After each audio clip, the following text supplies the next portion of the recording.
આજે આપણે simple future tense વિશે ભણીશું, એટલે કે સાદા ભવિષ્યકાળ વિશે ભણીશું।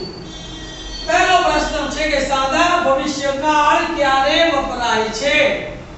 તો કે જો વાક્ય ભવિષ્યની ક્રિયાઓ દર્શાવતું હોય તો આવી ભવિષ્યની ક્રિયાઓ દર્શાવવા માટે સાદો ભવિષ્યકાળ વપરાય છે। બીજો પ્રશ્ન છે કે સાદા ભવિષ્યકાળમાં શું આવે?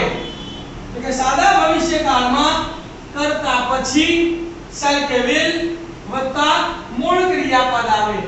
એની આપણે વાક્ય રચના જોઈએ તો કર્તા વત્તા shall કે will વત્તા મૂળ ક્રિયાપદ વત્તા કર્મ વત્તા અન્ય શબ્દો।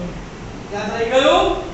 સૌથી મહત્વની બાબત, કયા શબ્દો સાદો ભવિષ્યકાળ દર્શાવે છે?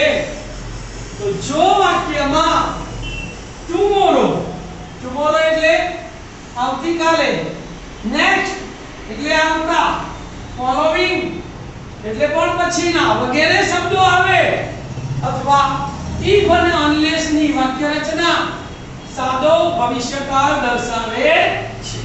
કયા શબ્દો ભાઈ? ટુમોરો, નેક્સ્ટ, ફોલોવિંગ વગેરે શબ્દો આવે, અથવા ઇફ અને અનલેસ ની વાક્ય રચના આપેલી હોય તો તે સાદો ભવિષ્યકાળ દર્શાવે